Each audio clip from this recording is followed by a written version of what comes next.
नमस्ते प्यारे दोस्तों। आज मैं आपको एक जादुई कहानी सुनाने जा रही हूँ जिसका नाम है तारक फल और चमकीले वन के दोस्त। तो चलिए शुरू करते हैं। मीरा नाम की एक प्यारी सी बच्ची थी जिसकी उम्र 8 साल थी। उसे शहर की भागदौड़ बिल्कुल पसंद नहीं थी।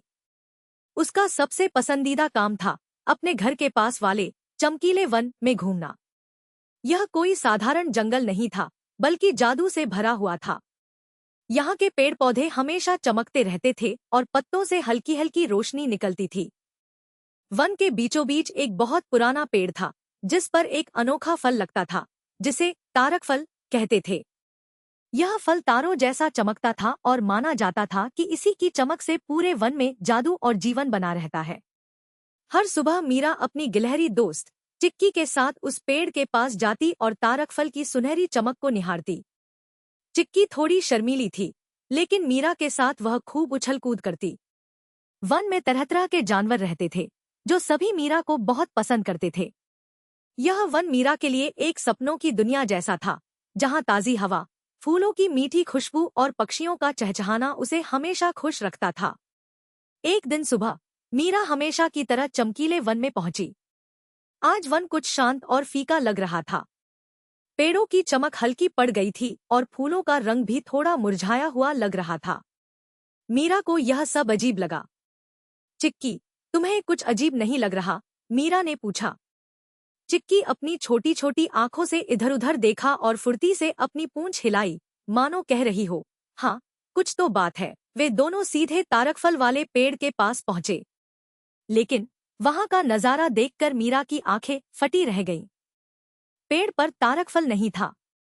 उसकी जगह सिर्फ एक खाली डाली थी जहां पहले वह तारों जैसा चमकता फल लटका रहता था।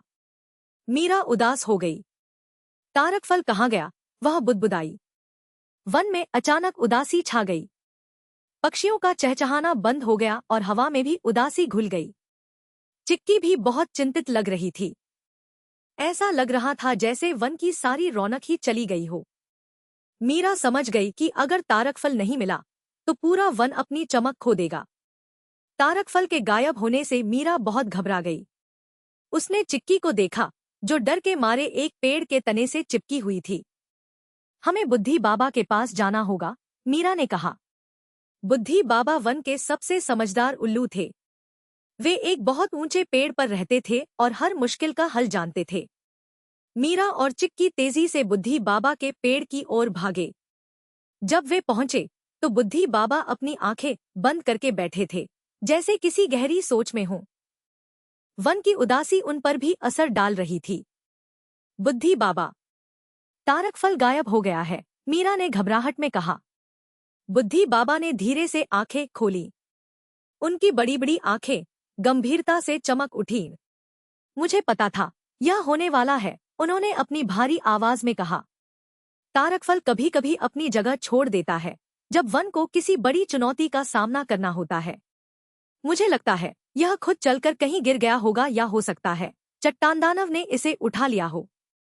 वह अक्सर चमकीली चीजों को पत्थरों के साथ मिला देता है। तो अब क्या होगा? चिक्की ने फुसफुसाते हुए पूछा। हमें उसे ढूंढना होगा, बुद्धि बाबा ने कहा। तारकफल अपनी हल्की सी चमक छोड़ता जाता है, ध्यान से देखने पर उसका रास्ता मिल जाएगा।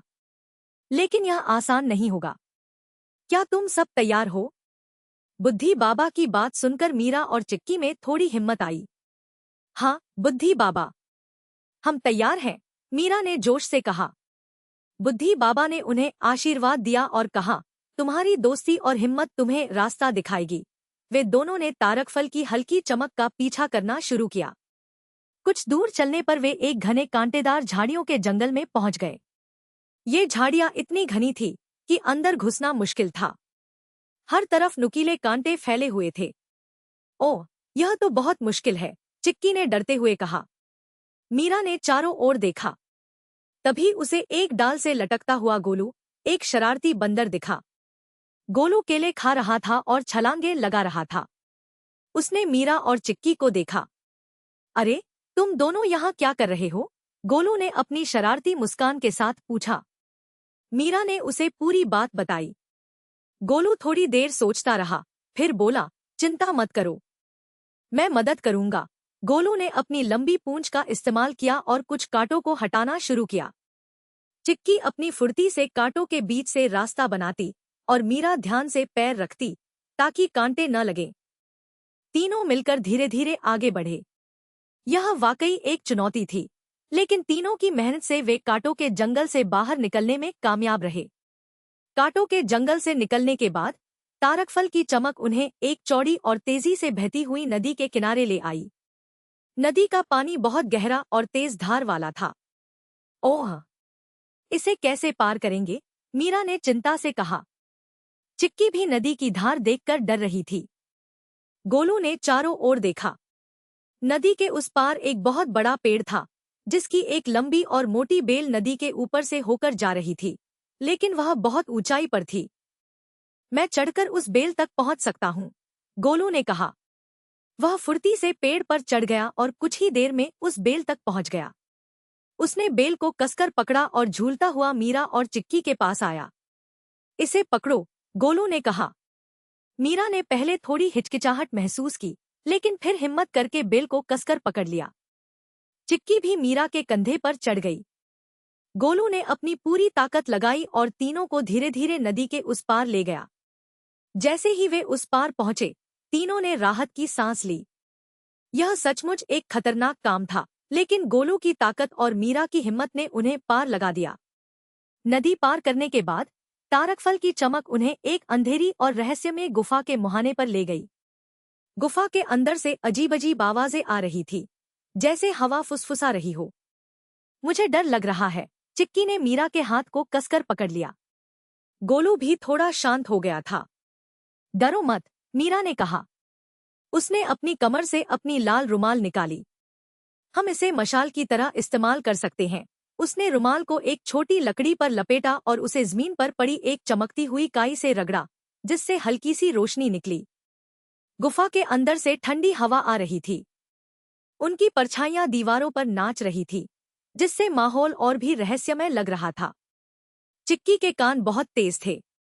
उसे गुफा के अंदर से बहुत धीमी सी चमक महसूस हुई।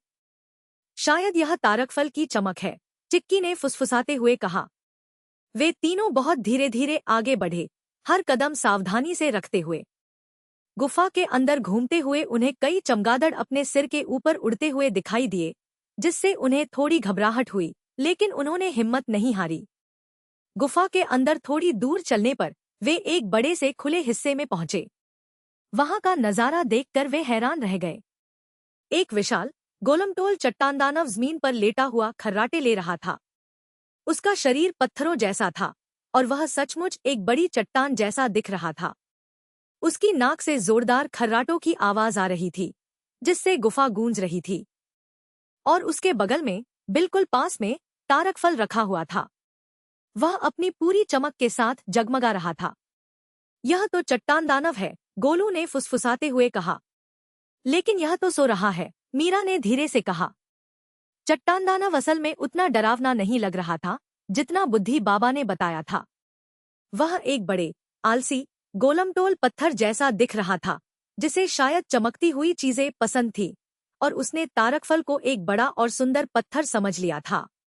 वह सिर्फ एक बड़ा, गोलूमोलू प्राणी था जिसे चमकीली चीजें इकट्ठी करना पसंद था। मीरा ने देखा कि चट्टान दानव के चारों ओर और भी कई चमकीले पत्थर और कंकर पड़े थे, जो उसने कहीं से इकट्ठा किए थे। तारकफल को चट्टान दानव के पास देखकर मीरा और उसके दोस्त बहुत खुश हुए, लेकिन अब चुनौती थी उसे बिना दानव को जगाए वापस लेना। चट्टान दानव बहुत गहरी नींद में सो रहा था। उसके खर्राटे पूरे गुफा में गूंज रहे थे। इसे कैसे उठाएं? चिक्की ने फुसफुसाते हुए पूछा। अगर यह जाग गया तो? गोलू ने डरते हुए कहा। मीरा ने एक योजना सोची। गोलू, तुम जरा पत्थरों को थोड़ा सा हिलाओगे ताकि उसका ध्यान बटे। चिक्की, तुम फुर्ती से उसके पास से फल उठा लेना। मैं तैयार रहूंगी। गोलू ने धीरे से कुछ छोटे पत्थरों को पैर से खिसकाया। घड़-घड़ की आवाज हुई। चट्टान दानव ने एक पल के लिए करवट ली, लेकिन फिर से खर्राटे भरने लगा। यही मौका था। चिक्की अपनी पूरी फुर्ती से चट्टान दानव के करीब पहुंची। उसका दिल तेजी से धड़क रहा था। उसने अपने छोटे छोटे पंजों से तारक